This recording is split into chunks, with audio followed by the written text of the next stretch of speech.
favorite Sephardic ritual around Passover, something that Ashkenazim don't do, happens to do with what you do with the maror on your Passover Seder plate. Many of you have Passover Seder plates that simply have a circle of all of the different items on your Passover Seder plate. But in many Sephardic families, there is a different ritual. The ritual is to take the maror and place it at the center of your Seder plate. Why? Of all the symbols that happen to do with Passover, the egg, life, the charoset, the reminder of the building of the bricks and the mortar that the charoset represents. And then we also have the shank bone, the reminder of the Passover sacrifice, the tears from the salty water. Of all the things that is remembered and symbolized on the Passover Seder plate, the maror in many Sephardic families and Sephardic communities is elevated above the rest. And the reason is that bitterness is not just the center of the narrative of the Exodus, not just the center of the Passover experience, but it's the reminder that maror has another function as well. Maror, the root of the word is mem resh, which means bitter, mar, bitter. The word morah, a morah is a teacher. You would find that it sounds an awful lot like mar, bitterness. And when the Israelites come in this week's Torah portion to a place called Marah, because the waters there were marim, the waters were bitter, you realize that they are in a place called bitterness, quite like the experience of the maror that is in the Passover Seder plate. But this isn't your typical bitterness. The bitterness that's found on the Passover Seder plate and the bitterness that is found in Marah is a holy bitterness. It is the bitterness, the maror, that is the great morah. The bitterness that is your greatest teacher. On Passover, we remind ourselves that bitterness can indeed be a great teacher and a great life guide. One of the rabbis in the Talmud, they teach that normally human beings, we have this way of addressing bitterness in our lives. What do we do about bitterness? What do you do if you have bitter coffee? You add sugar and you sweeten it. Human beings, we try to sweeten bitterness with sweetness. Not so with God. Adonai merapeh amar b'mar. God heals bitterness with more bitterness. Why?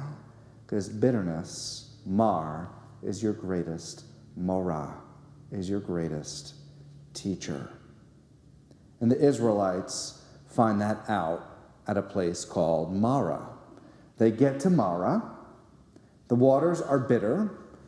They haven't had anything to drink in 3 days. And they do what they do best, is they complain a lot. Oh, we're so thirsty, we can't drink the waters. And they are having a very bitter experience until God reminds them of something. God says to Moses, you see that tree over there, cast it into the water, and then they will be able to drink. Because if you remember, the bitter waters have the potential to be your teacher, then you can actually throw Torah, throw your Eitz Chaim throw your Torah into the water, and not just make the water sweet and palpable, but make your bitterness into Torah. It's a hard concept to understand, to be able to see the bitterness in your life as your greatest Torah, your maror as your greatest morah or your greatest moreh, but quite indeed, that's what bitterness has the potential to do. I want to share with you a Buddhist teaching. You're like, Rabbi, stay in your lane here. But it's a good teaching.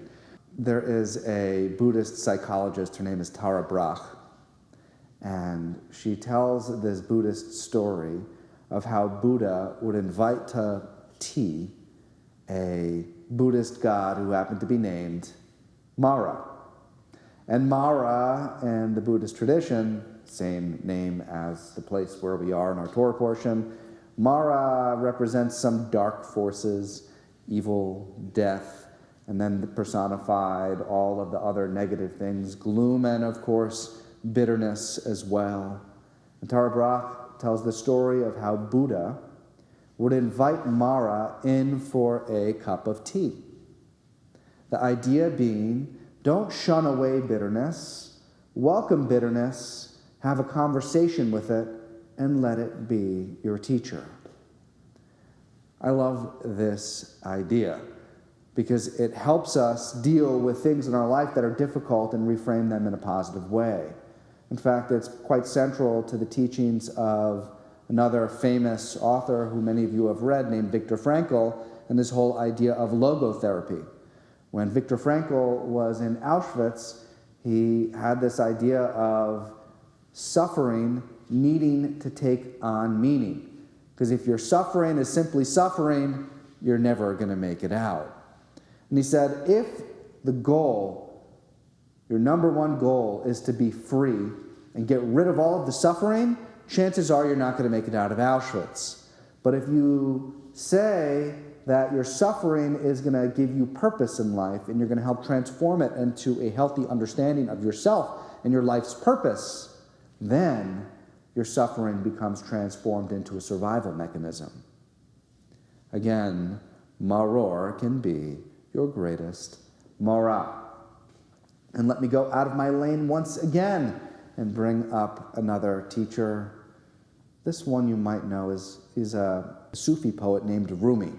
And I want to share one poem with you called The Guest House. Here's what Rumi writes. This being human is a guest house. Every morning a new arrival, a joy, a depression, a meanness, some momentary awareness comes as an unexpected visitor. Welcome them and entertain them all. Even if there are a crowd of sorrows who violently sweep your house empty of its furniture, still treat every guest honorably. He may be clearing you out for some new delight. The dark thought, the shame, the malice, meet them at the door laughing and invite them in. Be grateful for whoever comes, because each has been sent as a guide from beyond. Bitterness is your guide. Can you invite bitterness into your home and welcome it and not try to kick out the pain, the suffering, and the hardship? Again, not an easy thing to do. But Torah is not supposed to be easy. If it was easy, everybody would do it. But amidst the mar is the maror. I want to share another teaching with you, this one by a rabbi who wrote a great deal of English liturgy within prayer books. Many of you might know the name Rabbi Chaim Stern. There is a reading that exists in a lot of prayer books that whenever I get to, I realize how true it actually is. And every now and then, I will share this with a mourner when they're going through deep grief in their life. And here is what Rabbi Stern writes. The psalmist said in his affliction, he learned the law of God. And in truth, grief is a great teacher when it sends us back to serve and bless the living. We learn how to counsel and comfort those who, like ourselves, are bowed with sorrow. We learn to keep silent in their presences, and when a word will assure them of our love and concern. Thus, even when they are gone, the departed are with us, moving us to live as in their higher moments they themselves wish to live. We remember them now. They live on in our hearts. They are a blessing.